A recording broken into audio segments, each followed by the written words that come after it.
What is up, everybody? I just came back home from German Nationals 2023 and I finished top 16 out of like 2,000 players with for higher Runick Spright. I want to show you the deck list and talk about why I chose the deck and what kind of adjustments I made to it. Before we go into this, you guys know the channel is supported by my buddies over at SmartGuard. If you were at the German Nationals, you also know they were there. They had a stand and they have these sustainable cardboard top loaders for shipping cards safely. And they also have the 30 pack now for which is a little bit more suitable for like not the big vendor. So if you're just like someone who occasionally sells or ships cards, you might want to try that out. You can use Josh10 for 10% off if you want to try them. Link is going to be in the description down below. Without further ado, let's talk about the deck that I brought to German Nationals. I went 9-2 in Swiss. I lost to 2 cash tiras, which was unfortunate. I think one of the losses was avoidable. I think I did a little misplay there, but overall I think the deck is fine. I don't think the cash tira matchup is bad. I'll show you the list and then I'll show you why, or I'll talk to you why I chose the deck. Before we hop into that though, of course I want to give a huge shout out to Dinka Bui, who not only won German Nationals this weekend, I think very deserving, but also was the original creator of this deck.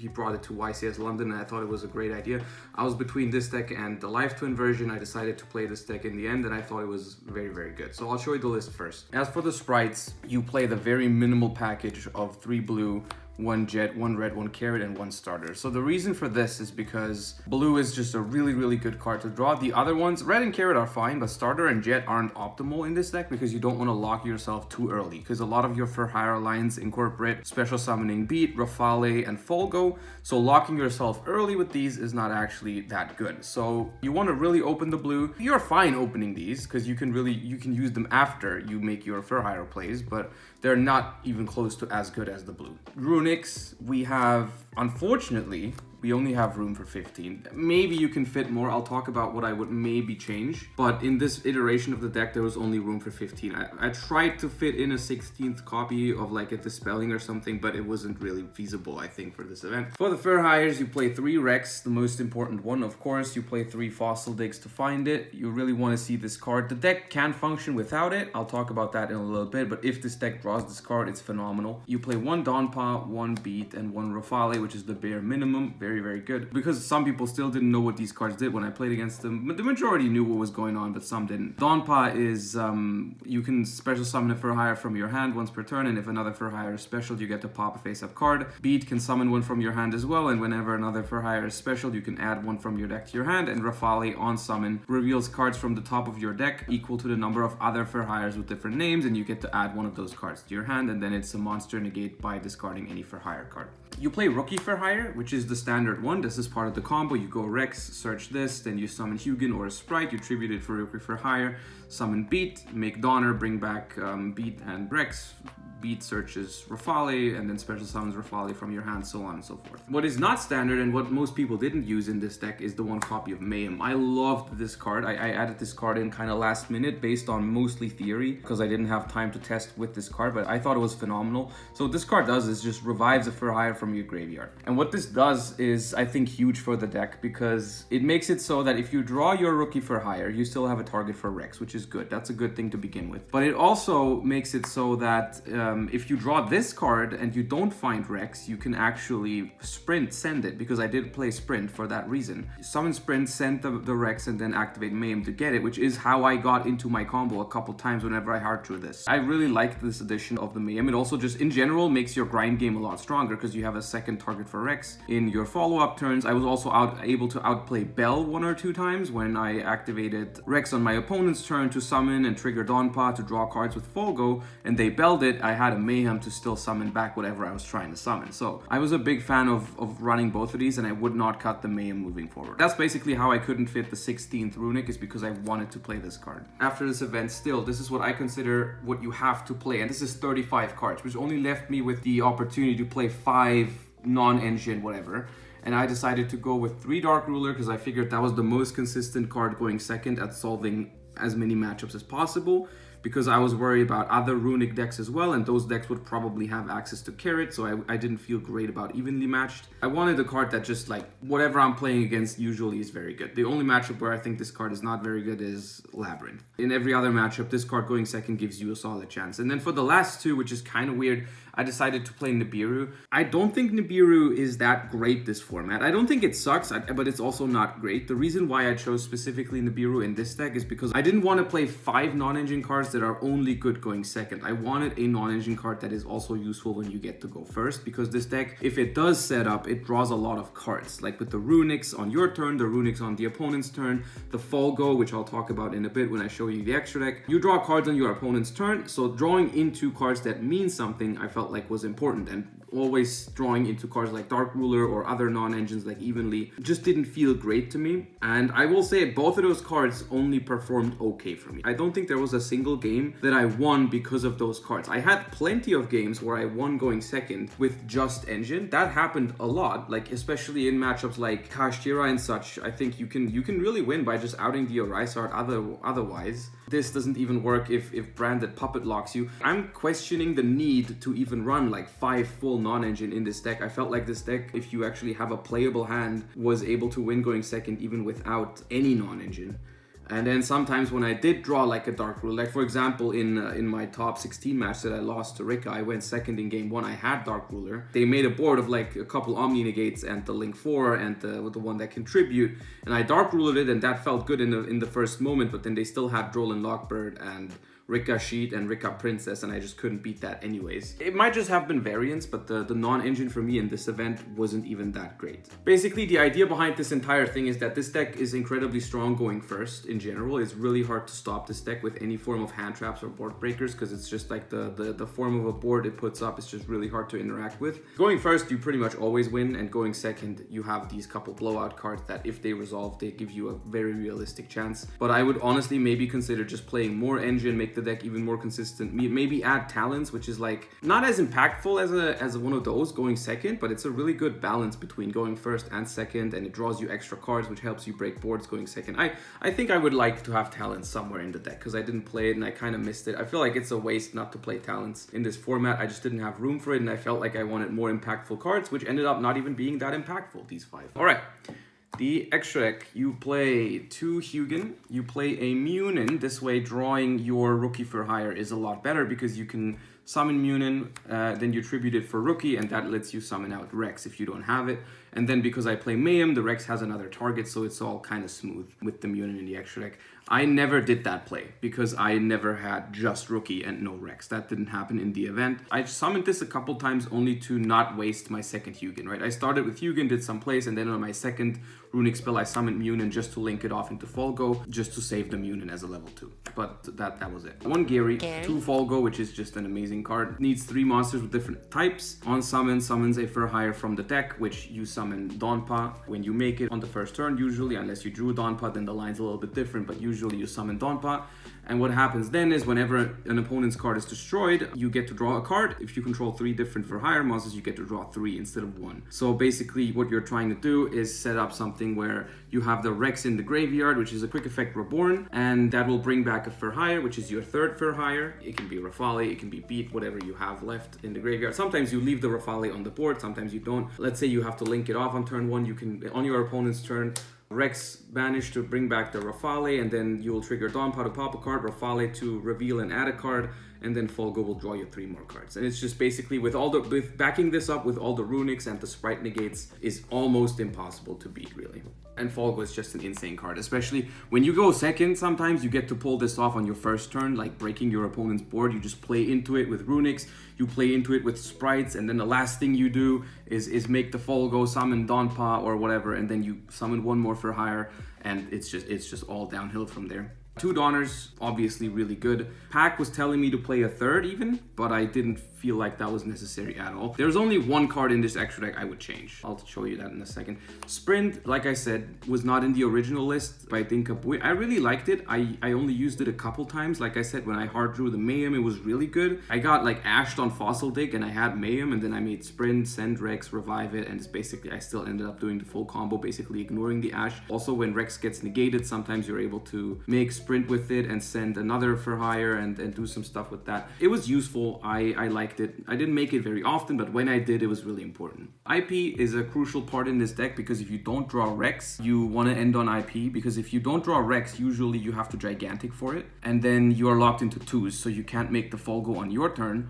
So what you'll do is you make IP, and then on the opponent's turn you make the Folgo, and that gets you to your Donpa setup still. So the deck is not as good if it doesn't draw Rex, but it still works. If you draw Runicks and Sprites, your hand's usually fine. You just go Gigantic Summon Rex, add a spell to your hand, which can either be Mayhem or a Rookie. Both are fine in those situations, and then you can just IP into the Folgo on your opponent's turn. It's a little bit weaker, but it still works. Nightmare Phoenix and Nightmare Unicorn. Unicorn is just a secondary target for IP in case you do get to the Folgo and you can still make IP, which happens very frequently. You can go into Unicorn. Phoenix is here because it's a very nice way to trigger Folgo if your other stuff doesn't work, like if your Donpa doesn't get through or something. And also it helps you get rid of mainly Kashtira Birth, which is like a very annoying card for Runick decks. Mannequin Cat is an insane card in this deck because it gives your opponent a card that you can pop to draw with Folgo, which is like if they ash you early on your first turn, you get to give them the ash and you get to summon a red or a carrot for free from the deck. You get to make Folgo. It's really, really good. This card has so many uses in this deck. If you don't draw the Rex and your opponent has an Earth monster in their grave, you can get the Rex that way. If you don't draw the blue and your opponent has a Dark monster, you can do it that way. If you have like a couple Sprites and you need different types for Folgo or Donner, you can do Mannequin Cat, give your opponent back something, and then basically turn 2 Thunder monsters into a beast and something else. There's a lot of things you can do with Mannequin Cat. I've won countless games after getting shifted, after getting drolled, because I would give them the shifter against Kashtira. You give them the shifter, you summon everything in defense, and it doesn't matter. Against droll, the same thing. Like I got drolled by Rika in my top 16 match in game 2. I went first, they drolled me again after drolling me in game 1. Because I went first, I just made Mannequin Cat, gave them the droll, which turned off evenly matched, unexpected die, those kind of cards. On the droll summon, because it's a wind, I got Donpa, and then on the opponent's turn, I could still do all the stuff. This card is amazing in this deck. If you ever play this deck, you'll figure out this card is insane in it. One Gigantic Sprite, obviously, and then the card I made the least, I think once at most, was Gin Buster. I felt like it was a good card. If you draw blue going second into boards, you can just blue jet, search starter, not use the starter yet because you don't want to be locked, but you can then turn the 2 into Gin Buster to check one of their interruptions on the board or whatever.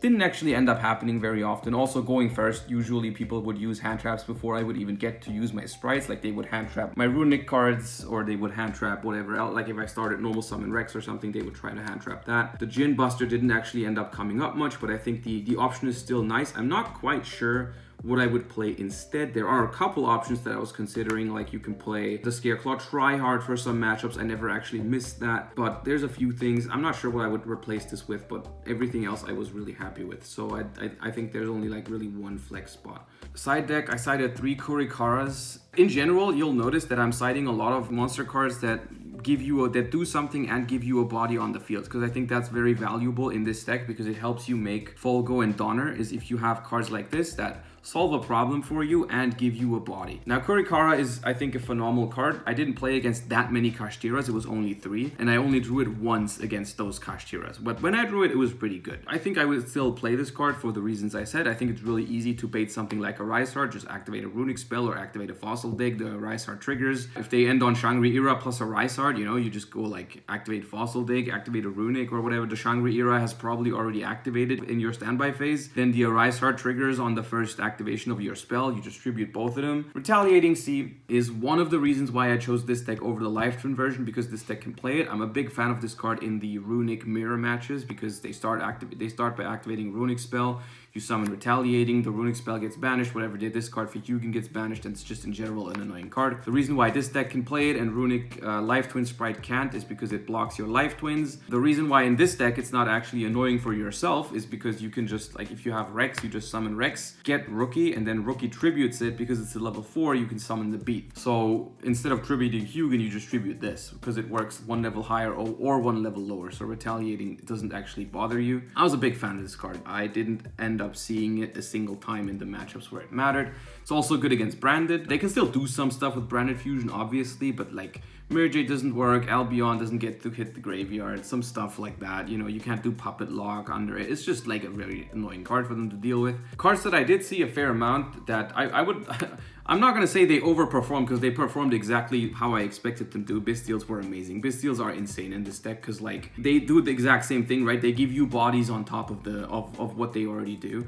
It's like they make Folgo, they make Donner so easy. They are really grindy, especially Magnamut is such a good like card advantage machine. I've been a big fan of these. Magnamut can also search Rafale, which I did once, I think, which is the big for hire dude. Like sometimes like I think I hard drew Beat or Dawnpaw or something, and then I Magnamuted search this because I could summon it for free from my hand. It was nice. These were really, really good. Like they go in almost any matchup that plays light or dark monsters because they're just like phenomenal in grind games. And also another reason why I played this over the Life Twins is because these don't conflict with any of the for hire stuff, while they do conflict with the Life Twins. So I was like, these 7 cards, I really wanted to play these. I like these a lot. One Wiz, which is mostly here because she gains a life points, but it just happens to be a good card as well, as opposed to something like Resonator because she negates spell and traps. So she's just like good in general. Honestly, I've been citing her like a lot just for matchups where I liked it, because when you know you get to go first after siding, it's just nice to be able to be safe from cards like Evenly and whatnot. Just put this up and it's fine.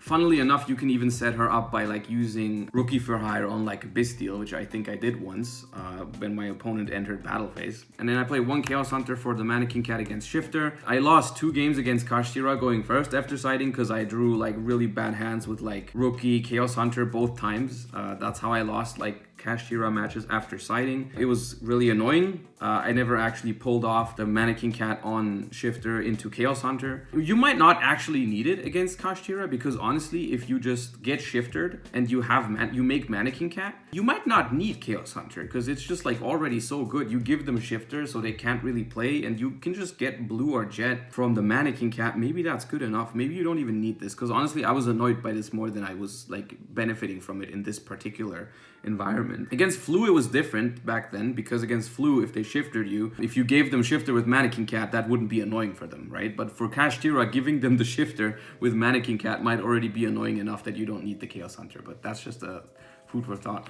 And then something that might look odd, but Dinka Bui already did that in London, and I really think it was very smart, is because you side 2 Jet and a Smashers. The reason for that is simply these cards help you play through hand traps so easily. It's like so nice to be able to play through hand trap. Like going first is really when you want to see Spright extenders, because it makes you play through whatever. It feels bad playing multiple Jets in the main deck because you have no room. So like in every matchup you want to side out Dark Ruler going first, and these go in every you can side these in every matchup. It doesn't matter if all of the rest is not good in the matchup, these will always be able to go in, right? And then sometimes you want to side out the nibs, but then you can side in like other stuff for the matchup. What I also did very often in some matchups is instead of the nibs, I sided in one of the Bystials. Summoning Magnamut going first is actually quite good because it'll replace itself in the end phase and just give you another body for Folgo. That's what I've been doing going first, just side out the Dark Rulers and the nibs often. Sometimes I would keep nib against the decks it was good against, but that was the typical siding pattern for going first, and that's why I chose to play these, because there's no matchup where these can't go in. They're always good. And then of course, multiple Jets is way better if you have a second target, because if you draw a starter, then you wouldn't have a target for them. So that's why